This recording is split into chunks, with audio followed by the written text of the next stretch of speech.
Shohei Ohtani got a milestone home run out of the way. There's some big times coming for him now. Let's talk about it. Let's get Locked On Dodgers. You are Locked On Dodgers, your daily Los Angeles Dodgers podcast. Part of the Locked On Podcast Network, your team every day.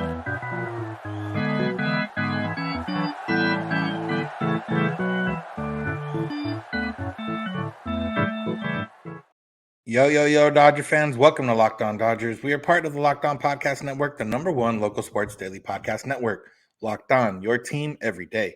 Today's episode is brought to you by eBay Motors. From brakes to exhaust kits and beyond, eBay Motors has over 122 million parts to keep your ride or die alive. With all the parts you need at the prices you want, it's easy to bring home that big win.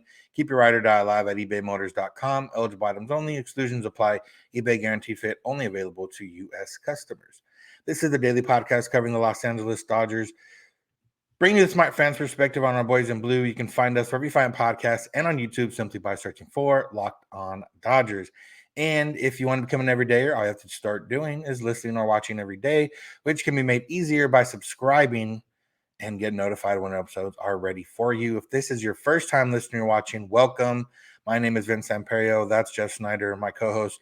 Jeff and I are lifelong Dodger fans that have been covering the team for about a decade now in various capacities, this podcast being one of those capacities. So we've watched a lot of Dodger games in our lives. We've talked a lot of Dodgers in the last 5 to 10 years, and we're here to talk more Dodgers here with you right now.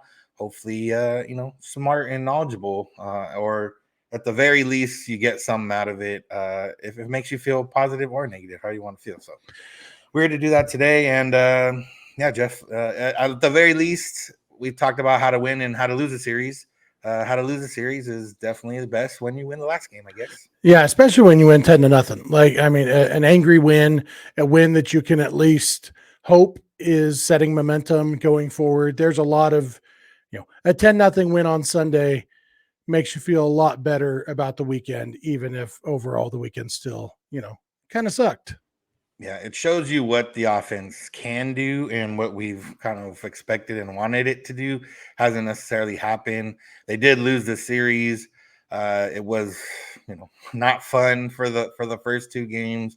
It was a lot more fun on Sunday, but one of the big moments on Sunday was Shohei Ohtani, probably his best home run, or at least most aesthetically pleasing home run he's had as a Dodger. Just an absolute moonshot. As soon as he hit it, you knew it was gone on a hanging pitch. Marte out there in right field didn't even move.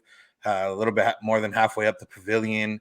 And it marked a significant home run because he passed Hideki Matsui for most home runs by a Japanese-born player in the major leagues. After the game, he talked about how he was kind of relieved and glad he got it out of the way. So it seems like, while for us, it doesn't seem like a huge deal. I don't imagine.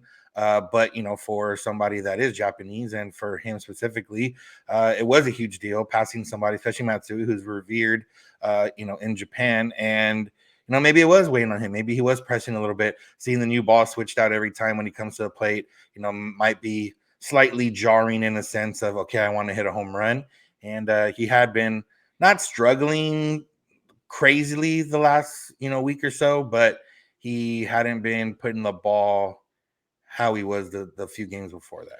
Yeah, he had been struggling to hit home runs. It had been a week and a half since he hit a home run, and overall he was hitting well and doing pretty well, but the home runs weren't coming. And again, just like after he hit his first home run with the Dodgers, the word he used in the postgame interview was relieved. And so just kind of this historic home run. And by the way, this one did get authenticated because they were putting the special balls in place. His first homer as a Dodger. I mentioned this, I think, on the postcast, that people said that the Dodgers refused to authenticate it. The fact is, MLB's authentication system doesn't allow them to authenticate a home run ball that leaves the line of sight of the authenticator unless it is specially marked. This one was, because it was a historic one, and the fan who got that ball chose to keep it. Whether to sell it or not, we don't know yet at this point, but this one will have some value because Japanese fans, it's a big deal because it is special specifically to Japan. So I think there's going to be some value to this ball. And I do think that whatever, I don't know if Ohtani was pressing, but it seems clear that, it was at least on his mind. And I wouldn't be surprised at all if now we see him, just like after he hit his first homer as a Dodger, he kind of went on a little bit of a home run tear and, definitely seemed like a different hitter after that. And I wouldn't be surprised if we do see, a couple more home runs this week, and just kind of, now that there's nothing else in his way. I mean, passing Dave Roberts for the most home runs by a Japanese born Dodger. He's now 2 behind Roberts. And so I suspect that one won't weigh on him quite as much. They won't be putting specially marked balls in play for that. And ultimately now he can just relax and just hit the ball really, really hard. And I think it's going to be good for him overall. And the fact is, he's second in the league in OPS right now. Even, that homer helps obviously, but I mean, Ohtani has been hitting really, really well ever since he broke out with that first home run at Dodger Stadium. He has been maybe the best hitter in baseball since then, and adding some more power to it will only make that even better. Yeah, I mean, you've kind of forgot about the home run aspect of it, and maybe that's why, for us fans, we maybe didn't kind of 100% realize, because he was in that 1-for-19 stretch with runners in scoring position. So that was kind of consuming, a lot of the thoughts about Ohtani, and, maybe we, forgot the underrated aspect that he was chasing something that meant something, well, probably meant more to him than it does necessarily every Dodger fan. So, that's part of it. But yeah, he's starting. The problem with him, when even with runners in scoring position and at the start of the year, and when he's kind of been pressing, has been, he still hits the ball hard, but it's the angles he's hitting it at. He hit that one when he had, I think, maybe bases loaded or a couple runners on at one point. He had a 108-mile-an-hour ground ball. And, that's 108 mile an hour is great. Ground ball gives you less of a chance to get a hit because, the field is covered, by fielders. So there's different things to go off of. But yeah, I mean, if he can just now settle in, whether it's pressure put on himself, whether it's pressure he feels, whether it's just a matter of, wanting to do so much because he is in his first year with the Dodgers, as well as all this other stuff that's been going on, and, the record and everything else.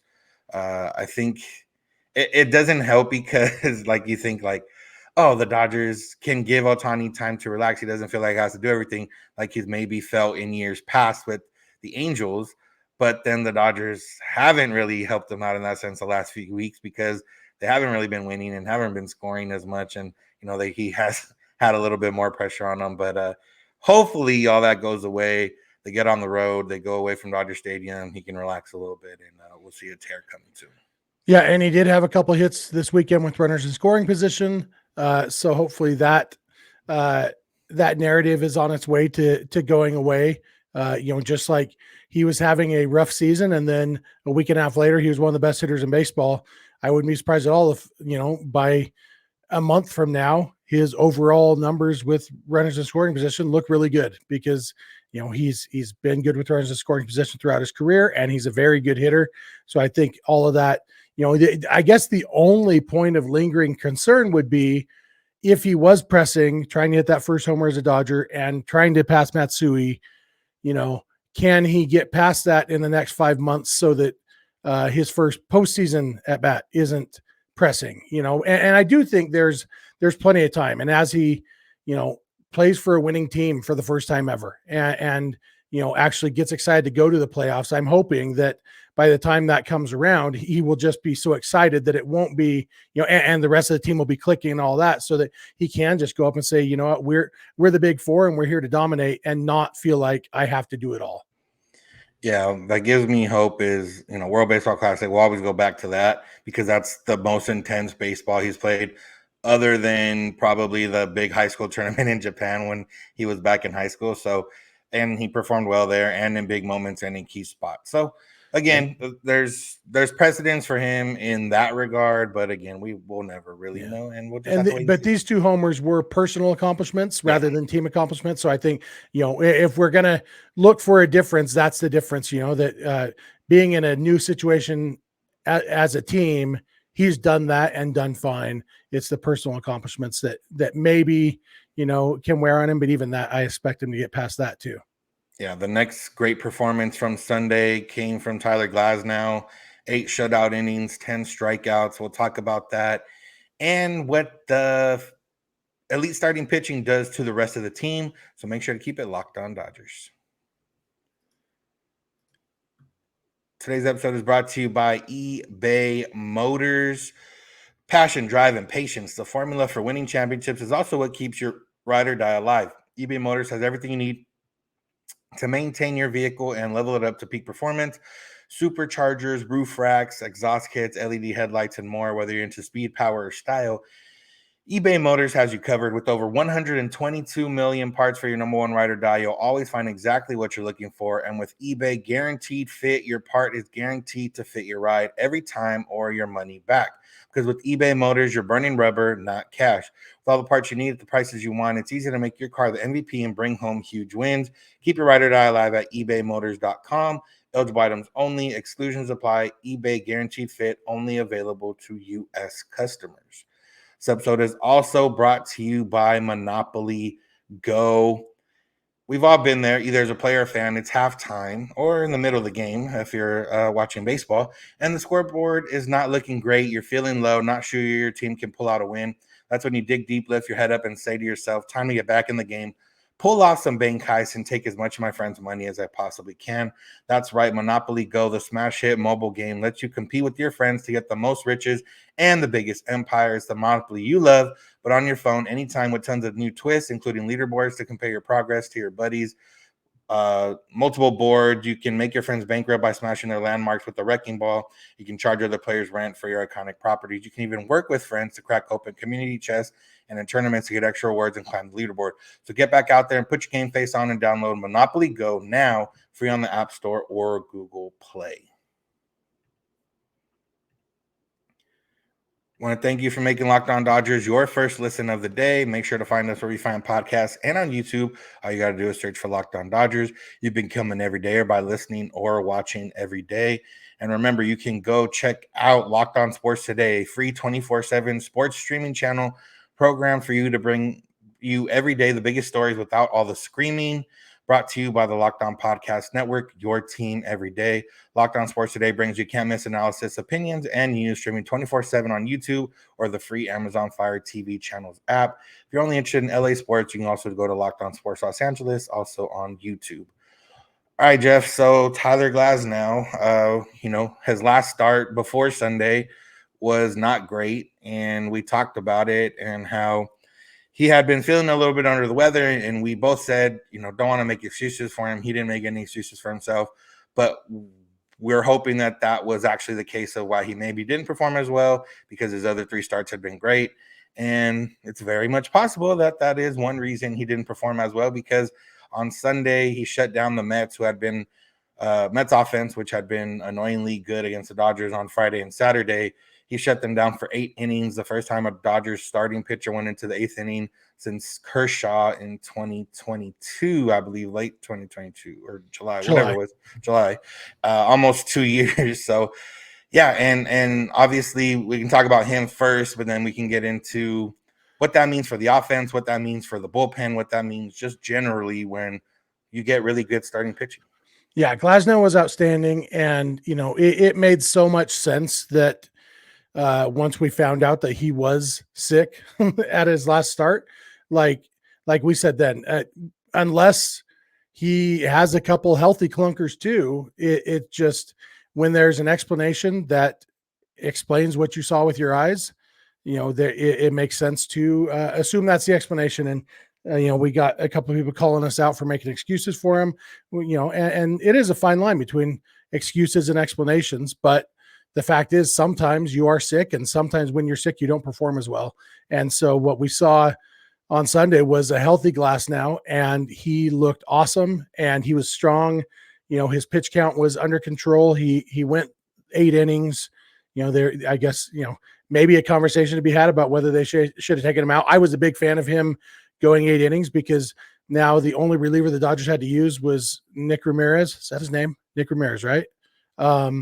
I was confused about the first name this time. But now they have an off day on Monday, and so they go into this road trip with all of their relievers except for Nick Ramirez having 2 full days off, and Ramirez had an easy 9th inning. So really, literally everybody is fully rested and available now, which is a big deal. And I guess maybe there's 2 different things to talk about. The bullpen and the offense. And we saw last year the Dodgers bullpen was lousy at the beginning of the year, and then as the starting pitchers started going deeper in games, so the bullpen wasn't so overworked, they became the best bullpen in baseball. And, so far this year, the Dodgers bullpen has been kind of lousy. And I don't know if they have best bullpen in baseball potential right now as currently constituted. We have talked about there's going to be guys coming back, but even the guys who are there, if the starters start going deeper in games, then it could have a huge impact on the bullpen and their effectiveness going forward. Yeah. And this is, Roberts has talked about specifically for Yamamoto, like he's not going to have a 4 days rest, which is, somewhat normal more normal in the past than maybe now, but the 4 days rest, pitching every 5th day for Yamamoto. But that kind of has been going for every pitcher. No, I don't think anyone started on 4 days rest so far in this first month of the season. And, specifically for the pitch count, I know it's in a big game. I mean, a big win, like it's 10 up by 10. But this is why you let guys. We talked about this. This is why you let guys have that extra day of rest. They can give you a little bit extra on their start day, which is to go deeper into the game for the specific reason we're talking about, to help out everyone. The bullpen specifically, yeah, they've been overworked. We've had a couple bullpen games. Like it's been tough sledding this first few weeks, and hopefully this can reset them. They got some guys coming up here. You got Paxton and Knack and Yamamoto. Hopefully they can each give you some length over there in Washington, and you keep going forward. You get the 2 days off on Sunday and Monday since they don't have to pitch. So yeah, it lends itself to a stronger bullpen overall. Also, the deeper you go into the game, the less arms you have to use. If you can get 7 innings, then you only have to use Hudson and Phillips if it's a closer game. You avoid guys like Brazier and Vesia and Kelly, who have either struggled or are just not trustworthy at the moment. And the better you can do with that, you push it forward. Gratterall can't come back till May, but when he hopefully will be able to come back as soon as he's ready to go. Trinan was supposed to throw on Saturday, then go into a back-to-back, then maybe a rehab assignment, then come back. That's another arm to help. So all in all, Glasnow going 8 innings is a big, big boost. You don't need every starter to go 8 innings, but 6 is probably the most ideal situation. Yeah, and then the other big impact of this is on the offense. We often think about the impact that an offense can have on a pitcher, of setting a pitcher at ease. Hey, I'm pitching with a big lead, but this kind of showed the inverse of that, which is that an offense not feeling like they're battling from behind all the time, which is how the Dodgers have felt the last several days. They've been struggling, getting behind early, and having to claw back. And we saw that in a couple of games, recently, that the Dodgers did claw back. I think both the games they lost against the Mets, they battled back, and then then the bullpen blew it again. But in Saturday's game, which we're going to talk more about in the next segment, I mean, the Dodgers had so many base runners and so many opportunities. They left the bases loaded 4 different times. Like, they had so many opportunities to score, and you wonder if they had been like what we saw on Sunday. When they had their chances to score, they were already ahead because Ohtani had hit a 2-run homer and Glasnow was pitching like an ace. And so it was like, hey, there's no pressure here. All we're doing is tacking on. And I wonder if the mindset of tacking on rather than trying to claw back, just, like it has to have some impact of just the offense feeling like there is room to breathe and say, you know what, we're really good hitters. Let's go up there and be really good hitters and not worry about trying to hit a 6-run home run every time up. Yeah. And this is not to excuse, bad play on offense. It's just a matter of, we saw it in the postseason. Like, the Dodgers were down every single game in the postseason, and it's hard to come back from that. It's hard to see yourself down.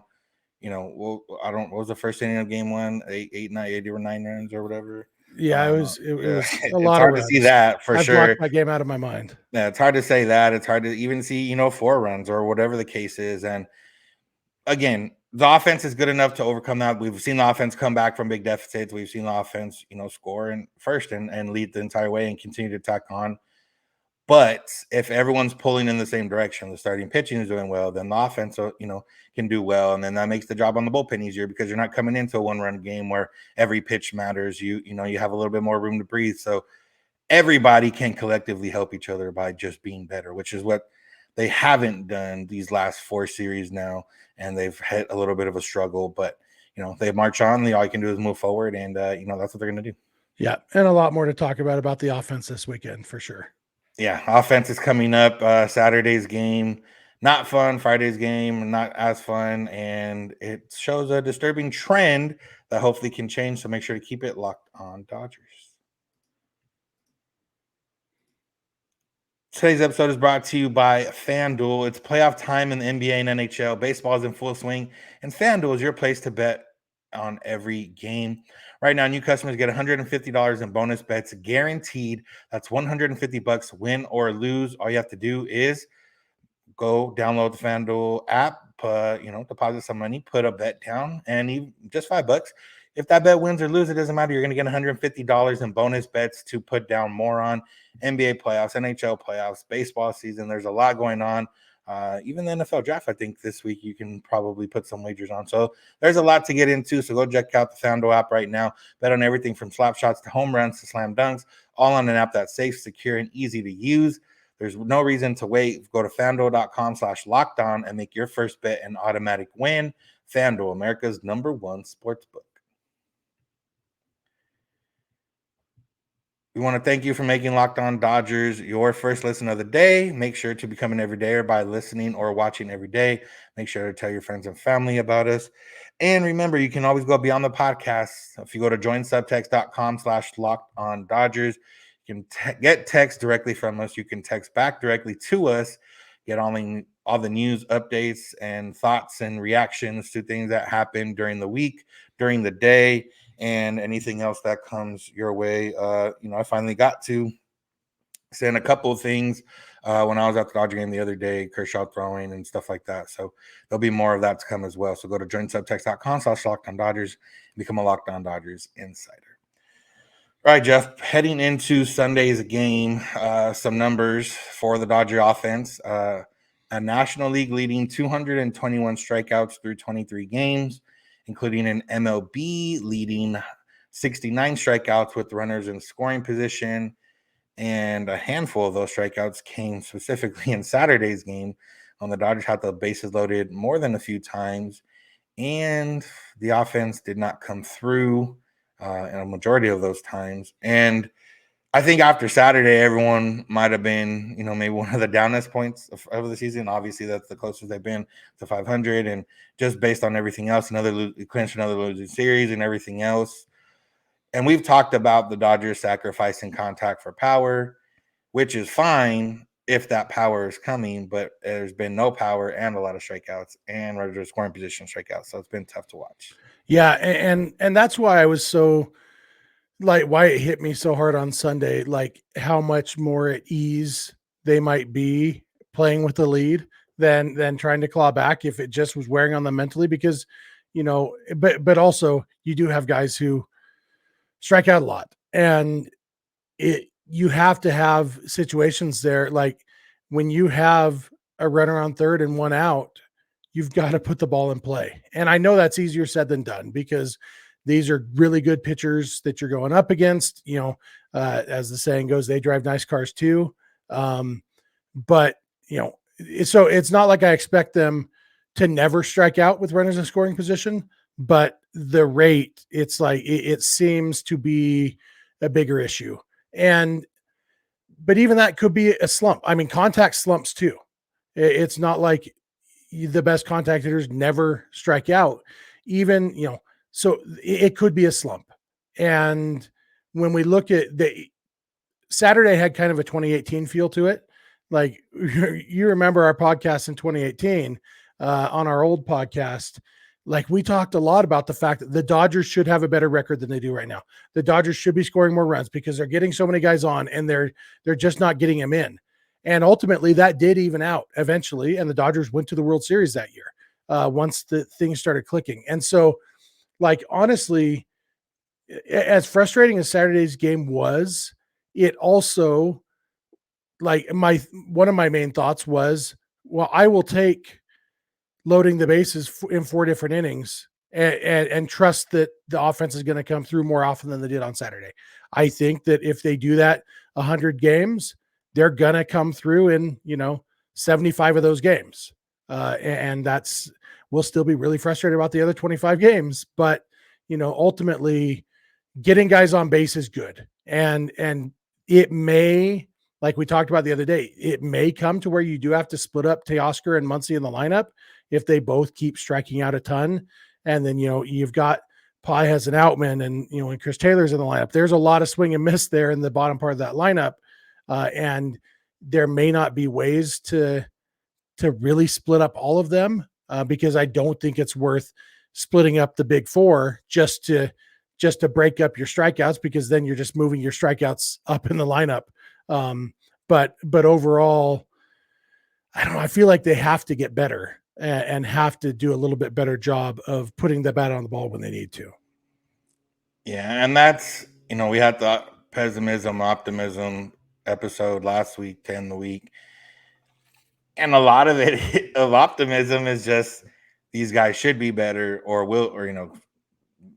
could be better, should be better, whatever the case is. And that's what it is here. And, Saturday specifically was more, to me, was like, okay, we need to find a way that Will Smith never gets a day off, because Teoscar had a couple big strikeouts with bases loaded in that game on Saturday in the 4 spot, which would have been Will Smith. And, Will Smith isn't a guy that never strikes out, but I have 100% more confidence in him than I do Teo, to put the ball in play or, to bring a run home or whatever the case is. And especially the way Will Smith's been hitting lately. So, yeah, on that end. And as we talked about before with the Dodgers, the reason we see so much of this with runners in scoring position is because they are getting runners in scoring position a lot, and they have the most at-bats with runners in scoring position than any other team by 16 at-bats. And the Dodgers have 236. The Diamondbacks have 220. The big difference there is that the Diamondbacks are hitting 300 with an 865 OPS with runners in scoring position, and the Dodgers are hitting 254 with a 716 OPS. Another big difference is the Dodgers have struck out 70 times, and the Diamondbacks have struck out 33. Now, that's just the difference between 1 and 2. Not every team in the top 10 of most at-bats of runners in scoring position is better than the Dodgers. There's a handful that are worse, or a couple that are worse, and then some that are better. But again, you expect this Dodger team to be better, and you hope that they'll be better. And if not, then you hope that they start hitting at least more home runs, even if people aren't on base, because you got to get the run somehow. Yeah, and that's another thing that, like, the Dodgers went. Well, I heard Steven Nelson say it, like 127 at bats or something between home runs, between Kike's homer on Tuesday and Ohtani's homer on Sunday, and that's not their game either. I mean, they hit home runs, and that's like everything about this past week or so has been so flukish that it's almost like I can just say, all right, whatever. Let's put that behind us and move on. And that's why I'm like hoping this 10-0 win is like reminded them, oh yeah, this is who we are. This is a team. We'll step on your throats. Andy Paez, did you see my tweet? Andy Paez became just the second player in history to have a double and a homer in the same inning in sometime in the first 5 games of his career. The only other one was Jeremy Pena 2 years ago. And he ended up winning World Series MVP that year. So Andy Paez, 2024 World Series MVP. Write it down now. I mean, that's what we expect the Dodgers to be, to, get the guys on, and then just, not going to score necessarily 8 runs in all those big innings, but they're also they're hardly ever going to get bases loaded with less than 2 outs and score 0 runs. It's just not going to happen very often. Even with their strikeout issues, these hits are going to come because sometimes it's not going to be the strikeout guys coming up to bat. Sometimes the strikeout guys aren't going to strike out. I do think some of these strikeout guys are going to get better. I think Max Muncy is a better hitter than his strikeout rate currently shows. I think Gavin Lux is a better hitter than most of what he's showing. James Outman has shown signs. So I think everything's going to come together. Like little improvements in 8 different areas is going to end up looking like a big improvement overall. Yeah, ideally, it all this happened, and we'd be remiss to miss the fact that Chris Taylor finally got a hit on Friday, a clutch hit Tie the game. Yeah, a clutch hit at that, and then the next inning, the bullpen gave it back away. So it's tough to finally come through, and then the bullpen gives it away, and that's kind of what we talked about last segment of everybody can be a little better, and then that's what Dave Roberts said too, and asked about the recent skid is just like we're not really excelling at any point. Everyone kind of needs to improve, and I think everyone can help each other improve by them improving themselves, because like I said, starting pitching will breed better for the bullpen, which will breed better for the offense, because they'll be able to put up runs and not have to worry about being behind. There's a lot of different ways to go about it, but all in all, nobody's getting passes here. The Dodgers do have to be better, and at this point there's no reason to think that they can't be better. There's maybe Chris Taylor, you talked about maybe the age a little bit, but everyone else, there's no reason or specific thing to think like, okay, they're not going to be better, or at least play to what their normal potential is, and that's what you got to hope for. Yeah, and the other thing that needs to be mentioned is that Freddie Freeman broke out this weekend. That was another one of the keys we mentioned. We talked about Ohtani hitting with her in scoring position and Freeman breaking out, and those things both happened this weekend. And yeah, the overall results weren't great, but really, that's mostly on the bullpen this weekend. I mean, the offense wasn't super great on Friday and Saturday, but they battled, and the pitching didn't do their jobs this weekend until Sunday. But we're starting to see the signs of what we're looking for on offense. And Glasnow, there was that nagging concern of him, like, what if it wasn't just that he was sick? Yeah, it was just because he was sick. So he's an ace, and so you're getting that. You can kind of build your rotation around that. Like, there's a lot of reasons for optimism. That I just think the Dodgers are a significantly better team than their record shows right now, and hopefully we're going to see that starting this week. I mean, it's nice that they take on the Nats this week, because they can immediately get revenge for losing a series to them at home. They can go sweep them on the road, and then go see old friend Justin Turner and make him sad too. Yeah, so big road trip coming up for the Dodgers, long road trip. Like I said, day off tomorrow. We'll talk a little bit about some other things. Luis Ariza's name has started to make the rounds among Dodger fans, and realistically, it might make sense for the Dodgers. We'll talk about that and other things coming up. You got anything else before, Jeff? No, I'm excited for an off day episode. If you have specific questions, hit us up. And yeah, we'll do some combination of mailbag and what we've been hearing and all that stuff as we get ready for the road trip. Yep, that's going to do it for today's episode. Thank you all for listening. Thank you for making Locked On Dodgers your first listen of the day. Make sure to find us wherever you get podcasts and on YouTube. All you got to do is search for Locked On Dodgers. Become an everydayer by listening or watching every day. You can become our favorite everydayers by listening, watching every day, and telling your friends and family. You become our favorite everydayers by listening, watching every day, telling your friends and family, and going beyond the podcast and becoming a Locked On Dodgers insider. You can do that at joinsubtext.com/LockedOnDodgers and text directly with us. You can go to YouTube and go to Locked On Sports Today or Locked On Sports Los Angeles. Those are two 24/7 streaming channels from the Locked On Podcast Network that are bringing you all the news and stories from around the sports world and the LA sports world. You can find us on social media, Twitter, Instagram, and TikTok at Locked On Dodgers. Jeff is on Twitter at Snydog. I'm at Vincent91. You can DM us if you have any questions or comments. We got a couple questions that or at least I did in my DMs that we can address on tomorrow's episode. So make sure to send those in. You can also send those in via email, lockedondodgers@gmail.com, or via voicemail text at 323-863-5625. We're here every weekday morning, and we hope you'll be here with us. When you get in your car, if you're at home, text my device, play podcast, Locked On Dodgers. And remember, you don't have to agree. You just have to listen. Have a good one. We'll talk to you tomorrow.